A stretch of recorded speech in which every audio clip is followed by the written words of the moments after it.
अहिल्यानगर शहरासह जिल्ह्यामध्ये चांगले मल्ल पाहायचे यासाठी सुसज्ज असे तालीम केंद्र उभे करणार आहे। कुस्ती खेळाच्या माध्यमातून विचारातून प्रेरणा मिळत असते, त्यामुळे चुकीच्या गोष्टी घडत नसतात।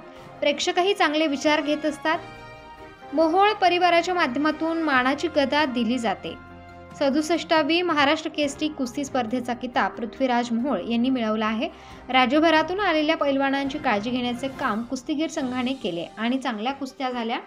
जिद्द चिकाटीच्या जोरावर कुठल्याही क्षेत्रामध्ये यश संपादन करता येत असते। भविष्यात नगर शहरामध्ये हिंद केसरी स्पर्धेचे आयोजन केले जाईल असे राज्य कुस्तीगीर संघाचे उपाध्यक्ष आमदार संग्राम जगताप यांनी सांगितले। महाराष्ट्र कुस्तीगीर संघ व अहिल्यानगर यांच्या वतीने 67वी महाराष्ट्र केसरी राज्यस्तरीय गादी व माती कुस्ती स्पर्धा व महाराष्ट्र केसरी किताब लढत स्पर्धेचे बक्षीस वितरण माजी आमदार अरुण जगताप व आमदार संग्राम जगताप यांच्या हस्ते झाले।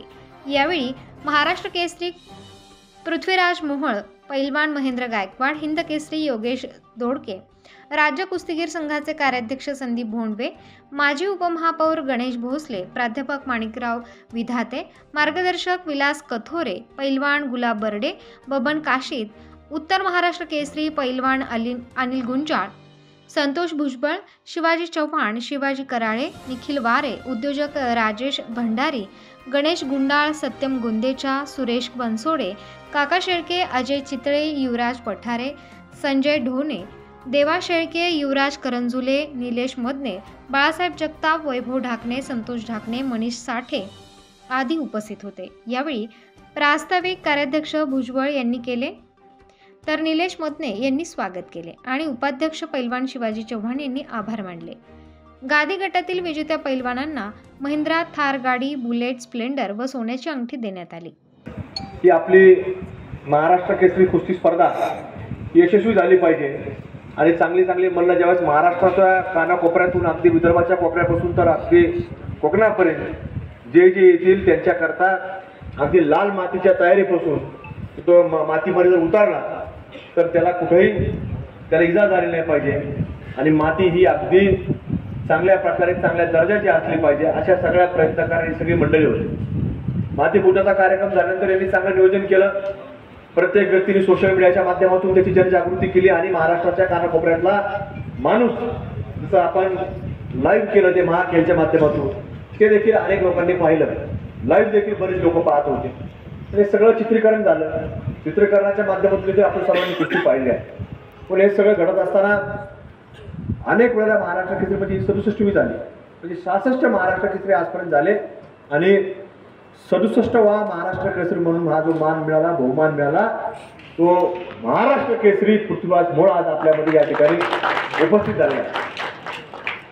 कुस्ती अनेक वेळा होत असतात, पण प्रत्येक कुस्तीतून मनुष्य तिथून जात असताना काहीतरी तुम्ही घेऊन गेला पाहिजे। म्हणून या वर्षी तसं प्रत्येक वेळेला नवीन मुलांना, नवीन लोकांना ती खेळणाऱ्यांना प्रेरणा मिळते।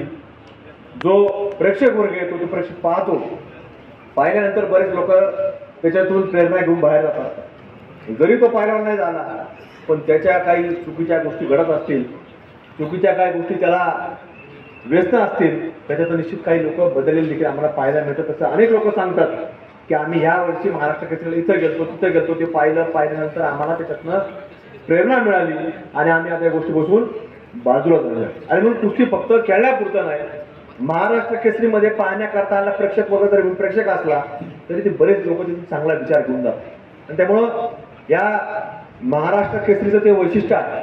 आणि म्हणून या महाराष्ट्र केसरीमध्ये 67 वर्षामध्ये ती परंपरा देखील आहे की मोहोळ परिवाराच्या माध्यमातून ती गदा देण्याचं काम, ती मानाची गदा आपण म्हणतो, तर ती देखील या ठिकाणी आपल्या महाराष्ट्र केसरीला मिळालेली होती।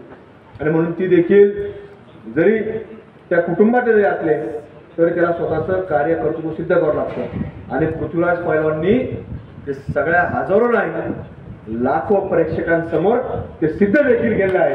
त्याच्यामुळं या स्पर्धेच्या माध्यमातून, कारण की हे सगळं आपण पाहतो की बरेच लोक सांगत असतात, राजकीय क्षेत्रामध्ये विशेषतः योगेश भाऊ लोक बरेच वेळा आरोप करत असतात की वारसा लाभला, वारसा जरी कोणालाही लाभत असला तरी ते मतातून ते सिद्ध करणार आणि मतातून सिद्ध केलं तरी काय लोक म्हणतो ते मस्ती मी आणायची. आता हे काही नवीन राहिलं नाही, हे आपल्याकडे चाललं असं नाही, हे देशभरात चालू आहे. त्यामुळे फार त्याची चिंता करण्याची आवश्यकता नाही. त्यामुळे हे सगळं घडत असताना शेवटी त्या प्रत्येक व्यक्तीमध्ये पुढे जात असताना त्या कला कौशल्य लागत असतात. आणि म्हणून या सगळ्या कला कौशल्यामध्ये आपण पाहतो या संघटना आहे, देशामध्ये काम करणारी कुस्तीगीर संघटना आहे, राज्यामध्ये काम करणारी कुस्तीगीर संघटना आहे. आणि आवर्जून सांगायचं म्हटलं तर आपल्या अहिल्यानगर जिल्ह्यामध्ये देखील सक्षमरित्या काम करणारी ही कुस्तीगीर संघटना आहे. त्यामुळे कुठल्याही प्रकारच्या याच्यामध्ये पुढच्या काळामध्ये देखील जो कष्ट करल त्याला निश्चित रूपाने संघटनेच्या माध्यमातून पाठबळ मिळेल. आणि पुढच्या काळामध्ये आमच्या संघटनेचा प्रयत्न एवढाच आहे की चांगले मल्ल घडले पाहिजे. महाराष्ट्राच्या नकाशावरती अनेक तालमी आज पुणे जिल्ह्यामध्ये विशेषतः त्या ठिकाणी आपल्याला पाहायला मिळतात. तर ज्या ज्या वेळेला जसं आज महाराष्ट्र केसरीचा संघटनेने आम्हाला जो हे केलं, महाराष्ट्र केसरी स्पर्धा दिली, आपल्या संघटनेचे मी आभार व्यक्त करतो. पण ज्या ज्या वेळेला भविष्यामध्ये ज्या पैलवानांच्या बाबतीमध्ये नाव निघल तर आम्ही देखील आता आपण प्रयत्न करतोय की अहिल्यानगर जिल्ह्यामध्ये देखील एक मोठी तालीम आणि एक मोठं केंद्र आम्ही या ठिकाणी उभारणार आहेत की ज्याच्यातून चांगले मल्ल घडले पाहिजे. आमचे अनिल दात्यासारखे बॉस्ताद या ठिकाणी आहेत. आज जरी वयाच्या 70वी गाठले जरी असले तर पैलवान शिवाजीराव कराड या ठिकाणी आहेत. म्हणजे प्रत्येक वयोगटातला माणूस आज या ठिकाणी तयारीत आहे. आणि म्हणून आमच्या माध्यमातून देखील आम्ही प्रयत्न करणार आहे की भविष्यामध्ये या अहिल्यानगरीमध्ये तालमी आजही भरपूर आहेत, पण याला कुठेतरी केंद्राच्या रूपाने आपल्याला निर्माण करावं लागणार आहे. फक्त तालमी पुरतं माझे ठेवा लागणार नाही, इथं एक केंद्र आम्ही उभारण्याचा प्रयत्न करणार आहे की ज्याच्या माध्यमातून या केंद्रातून चांगले मल्ल घडतील आणि ते मल्ल महाराष्ट्रामध्ये एक चांगल्या प्रकारचं नावलौकिक मिळवतील. आता महाराष्ट्र केसरी होईल का नाही तो काळ ठरवल, पण आपला प्रयत्न असला पाहिजे की त्या दिशेनं त्यांनी वाटचाल केली पाहिजे. आणि फक्त महाराष्ट्र केसरी पुरतच नाही तर योगेश भाऊ तुमच्यासारखे हिंद केसरी सुद्धा आमच्या आल्याकडून घडावेत अशा रीतीने आम्ही निश्चित रूपाने प्रयत्न करू. आज आप्पा या ठिकाणी आणले, भोसे साहेब, संदीप आप्पा, त्यांचा मुलगा आता नॅशनलला खेळतोय. म्हणजे आज त्याची कुस्ती चालू आहे तिथं आणि हे लोक आपल्यामध्ये बसले. म्हणजे हे लोकांचं फक्त संघटना नाही, फक्त संघटनेवर नाही तर याच्यातली क्वालिटी या लोकांना कळते. बरेच लोक असे आपण पाहतो की संघटनेमध्ये दबा धरून बसलेले असतात. तर आपण पाहतो की एखादा शिकार करायचा म्हटलं दबा धरून बसलेला, काही लोक शिकार बी करीत नाही, पण हे लोक ते त्या पदाला त्या खुर्चीला न्याय देतात. यांना त्यातले बारकावे माहिती आहेत आणि बारकावे माहिती असल्यामुळंच आज यांचा मुलगा 125 किलो वजन गटामध्ये नॅशनलला त्या ठिकाणी खेळतो. कारण त्याचं कर्तृत्व त्याला सिद्ध करावं तिथपर्यंत आहे. हे का अवघड यांचा मुलगा म्हणून जाऊ शकत नाही, पुढे वेळ सिद्ध करावं लागतं.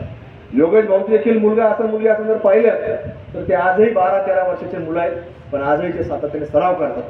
म्हणजे त्यांना जर पाहिलं तर आपल्यालाही प्रेरणा मिळते. आणि फक्त प्रेरणा मिळत नाही तर आपल्याला खात्री आहे की ती प्रेरणा ही अशी राहणार आहे भविष्यामध्ये ह्या लोकांचे देखील एक मोठ्या उंचीवर त्या क्षेत्रामध्ये नावलौकिक मिळवतील. आणि त्याच्यातही सगळी संघटना पुढे जाण्याकरता देखील मदत होणार आहे. कारण संघटना पुढे जाणं फार महत्वाचं असतं. कुठलीही संघटना असो त्याला एक विचार लागतो आणि तो विचार फक्त त्या क्षेत्रापुरता चांगलं काम करण्याचा विचार असला पाहिजे. आणि ती क्वालिटी या संघटनेमध्ये या लोकांच्या माध्यमातून आपल्याला सातत्याने पाहायला मिळते. आणि म्हणून कुठेतरी हे सगळं कार्य आज चालू आहे आणि तुमच्या नेतृत्वाखाली आम्ही सातत्याने आपल्या अहिल्यानगरला प्रयत्न करत राहू, चांगलं केंद्र निर्माण करू. आज पैलवान पृथ्वीराज मोळ या ठिकाणी आणले आहेत, त्यांना आज आपल्या माध्यमातून हे रावशेठ भंडारेंनी या ठिकाणी आणले, त्यांच्या माध्यमातून त्या गाडीचं पारितोषिक आपल्याला मिळालं आहे. आणि निश्चित रूपानं एक चांगल्या रीतीनं राज्यातले अनेक दिग्गज मंडळी या लाल मातीमधील आपल्या वाड्यापार क्रीडा संकुलामध्ये आली.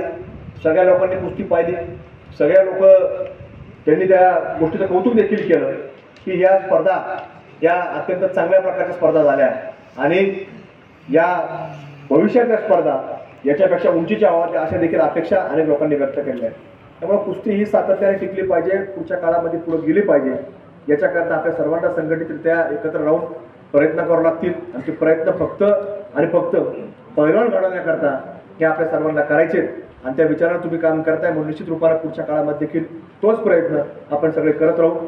तुमचे महाराष्ट्राच्या संघटनेचे विशेष करून अध्यक्ष सन्मान्य रामदास भाऊ असतील, कार्याध्यक्ष संदीप आप्पा असतील आणि सचिव योगेश भाऊ असतील, या सगळ्यांचे, त्यांच्या सर्व सहकाऱ्यांचे मी मनापासून आपले आभार व्यक्त करतो की आपल्या अहिल्यानगर जिल्ह्याला तुम्ही आम्हाला या महाराष्ट्र केसरी कुस्ती स्पर्धा घेण्याची संधी दिली, त्याबद्दल आमच्या सर्व जिल्ह्याच्या संघटनेने तुमचे आभार व्यक्त करतो. आणि निश्चित जरी यावर्षी झाली असली तरी पुढच्या वेळेला कधी ना कधी पुन्हा एकदा या संघटनेच्या माध्यमातून आम्हाला महाराष्ट्र केसरी असो किंवा हिंद केसरीच्या स्पर्धा या अहिल्यानगरच्या भूमीमध्ये घेण्याची परवानगी तुमच्या माध्यमातून मिळो अशीच जात्राचा अपेक्षा व्यक्त करतो. आणि पुन्हा एकदा महाराष्ट्र केसरी पृथ्वीराज मोहोळ यांना उद्याच्या भविष्यामध्ये आपल्या पुढील वाटचाली करता आपण ज्यांच्या शेजारी बसलेला आहात ते देखील हिंद केसरी होऊन गेले आहेत.